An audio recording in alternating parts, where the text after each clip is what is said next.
Selamat datang kembali di CPP Talk bertajuk Pemimpin Baru, Harapan Baru. Tadi kita sudah melihat tayangan sosok Bapak Andra Soni, calon gubernur Provinsi Banten 2024. Dan untuk mengenal lebih jauh, kita akan berbincang dengan beliau bagaimana perjalanan politik beliau dan bagaimana perjuangan beliau untuk membawa perubahan di Provinsi Banten. Bang Andra, selamat datang di CPP Talk. Ini kalau lihat sosok Bang Andra ini, saya ingat orang-orang di terminal, Bang. Jadi lahir dari lapangan, dari bawah, kemudian sekarang menjadi salah satu tokoh politik penting di Provinsi Banten. Tapi saya mau tahu dulu, Bang Andra ini kan kalau lihat perjalanan hidupnya, ini kayaknya agak berliku-liku, Bang. Agak banyak tangisnya kayaknya daripada tertawanya. Jadi dari Payakumbuh, benar ya, Bang? Dari Payakumbuh, kecil di Payakumbuh, kemudian pernah merantau ke Riau, Malaysia, ya. pernah juga ke Malaysia, sampai kemudian diantarkan oleh ibu ke Jakarta, tinggal sama kakak. Nah, mungkin bisa diceritakan bahwa perjalanan hidup Bang Andra itu seperti apa sih lika-likunya sampai dengan titik ini sekarang? Saya anak desa, orang tua saya petani yang tidak punya pendidikan, dan kemudian kami tidak bisa hidup di desa karena anak banyak. Kemudian keadaan ekonomi juga di desa waktu itu tidak bagus, dan memilih untuk merantau, salah satunya ujungnya merantau ke Malaysia. TKI berarti ya, Bang? Ya, dengan resiko ya. Artinya orang tua saya mengambil resiko untuk ikut di dalam satu rombongan ke Malaysia, ke perkebunan kelapa sawit melalui jalur ilegal lah. Ya, pendek cerita ya, kami sampai di sana, orang tua saya kerja di perkebunan kelapa sawit, dan kemudian beberapa bulan kemudian ibu saya dan kakak serta adik saya ikut juga. Jadi saya sempat mengenyam pendidikan SD di Malaysia ya. Nah, selama di sana tentu yang namanya pendatang, kalau mereka menyebutnya pendatang haram. Jadi ilegal kalau dia, ya bahasa mereka pendatang haram waktu itu ya. Waktu itu. Nah, sebagai orang ilegal, kami memang diperbolehkan sekolah, dan bukan hanya saya kebetulan yang dari Indonesia. Anak-anak yang lain juga. Banyak juga, ada yang dari Lombok, ada yang dari NTT, dari Flores, kemudian juga ada yang dari Jawa, ada yang dari Madura. Jadi memang banyak orang Indonesia yang di sana. Jadi kalau orang tua saya kerja, ya saya sekolah. Ya kemudian pulang sekolah ya saya bermain seperti biasa. Nah, dalam permainan itu ya saya bermain dengan teman-teman orang asli sana, Melayu dan sebagainya. Nah, memang ada proses membuli juga, kan namanya kita bukan orang sana ya pasti dibully. Ya. Tapi ya dalam proses bully itulah memang terbentuklah karakter saya yang terbiasa melawan keadaan gitu. Jadi kalau dibully ya saya melawan supaya besok mereka nggak bully saya. Jadi memang dari kecil sudah keras ya, Bang? Dipaksa untuk keras oleh keadaan. Dipaksa oleh keadaan. Kan badan saya ini kecil. Ya, badan saya kecil, dan kemudian ya kalau saya harus kalah dengan bully, ya kalau saya kalah dengan hinaan, selesai hidup saya. Nah, kemudian akhirnya banyak kawan juga. Sampai kelas 5 SD, lalu guru saya panggil. Kamu katanya nggak bisa lagi sekolah kalau lanjut ke SMP, karena SMP itu orang tuamu harus ada dokumen, harus punya paspor, iya. harus yang lain-lain. Nah, baik sekali tuh, cikgu kita manggilnya. Cikgu kita baik sekali, dia bilang sebaiknya kamu pulang. Nah, saya ngomong ke orang tua saya kebingungan juga karena ini nggak ada paspor ya, nggak ada dokumen. Kita pulang ya. Gimana? Akhirnya saya ngomong, saya kepengen sekolah di Indonesia gitulah.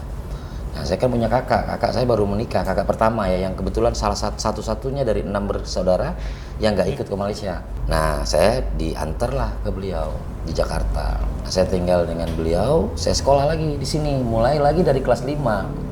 Karena di Malaysia itu tahun ajaran baru itu di bulan Januari. Kalau di kita bulan Juni. Iya. Maka saya waktu itu sekitar bulan-bulan Februari. Tapi alhamdulillah nggak perlu waktu lama, saya naik kelas 6. Lalu kelas 6, nah pas kelas 6 itu kakak saya diterimalah pengajuan kredit rumahnya. KPR BTN, iya, kredit pemilikan rumah Bank Tabungan Negara. Kalau dulu kan diplesetkan bayar tapi nyicil gitu kan. Nah di wilayah Ciledug, sehingga saya nggak bisa pindah ke Ciledug karena dulu sistem rayon. Jadi kalau mau pindah dari DKI ke Ciledug mesti ke Bandung dulu karena masih masuk Jawa Barat. Akhirnya dengan berat hati saya sekolahnya berangkat dari Ciledug ke Jakarta. SD Jakartanya di mana, Bang? di daerah Haji Nawi. Haji Nawi itu Nawi radio itu dalam. blok M, radio dalam. Iya, blok A lah, lebih dekat ke blok A. Jauh banget ya. 4 kali naik bus. 4 kali. Jadi waktu itu saya dikasih uangnya itu hanya cukup untuk Berangkat dan pulang. Ada lebih 100 rupiah, ada lebih 100 rupiah. Nah tapi sebenarnya itu proses-proses yang membuat saya lebih adaptif dengan keadaan. Jadi bagaimana mensiasati tanpa harus melakukan perbuatan yang tidak baik. Yap. Jadi kadang-kadang saya akhirnya banyak abang-abangan, kenek, ya, abang-abangan pokoknya, kenek, ya kan, terus. Kayaknya benar cerita Iya. terminal ini. Iya. Kadang-kadang kita di Blok M, di CSW itu. Nah, kadang harus naik bak terbuka. Kan saya di Ciledug Raya. Itu selama setahun berarti ya? Sampai kelas 2 SMP. Iya, awal-awal kelas 2 SMP. Nah, di kelas 2 SMP itu sekolah saya tuh saya udah mulai sering terlambat. Akhirnya saya ngambil solusi, ada kawan baik itu dia membiarkan saya untuk mengajak lah untuk tidur di rumahnya supaya saya nggak terlambat. Akhirnya saya jadi terbiasa nginap-nginap. Lama-lama enak juga ya nginap gitu karena nggak capek di jalan kan. Tapi ternyata itu membuat kakak saya marah karena kakak saya kan punya tanggung jawab. Yep. Nah pas kakak saya datang ke rumah itu ketemu dengan bapak itu minta langsung kepada kakak saya, udah Andra tinggal di sini saja biar jadi anak angkat saya. Nah kemudian kakak saya tentu nggak berani kan menyampaikan ke jawaban dia harus sampaikan ke orang tua kandung saya. Waktu itu orang tua kandung saya sudah pemutihan, sudah punya paspor di Malaysia. Tahun 89, 90, iya 89 90 lah. Kembali ke Jakarta, nemui calon orang tua angkat, masih calon tuh. Akhirnya sampaikan bahwa Andra tinggal di sini aja, saya tanggung jawab, saya akan didik, saya akan sekolahkan dan sebagainya begitulah. Nah, saya tinggallah di keluarga angkat itu sampai saya lulus SMA. Berarti dari SMP sampai SMA itu sudah nggak sama kakak lagi? Sudah nggak, SMP kelas 2, awal kelas 2 sampai dengan SMA. Nah, karena tinggal dengan keluarga angkat, ya udah punya orang tua kan, ya memang ada rasa percaya diri sehingga setiap ada aktivitas apapun saya berani untuk ikut. Contoh aktivitas olahraga, saya berani ikut karena ada backup kan. Akhirnya ya saya aktif di olahraga, saya pernah jadi atlet hoki, saya pernah jadi lomba renang, walaupun badannya kecil saya lumayan lomba renangnya, karena dulu pernah berenang di kali kan. Terus saya juga pernah sempat latihan polo air di Jakarta, dan ya memang hobi olahraga memang, ya kan, saya suka main bola juga.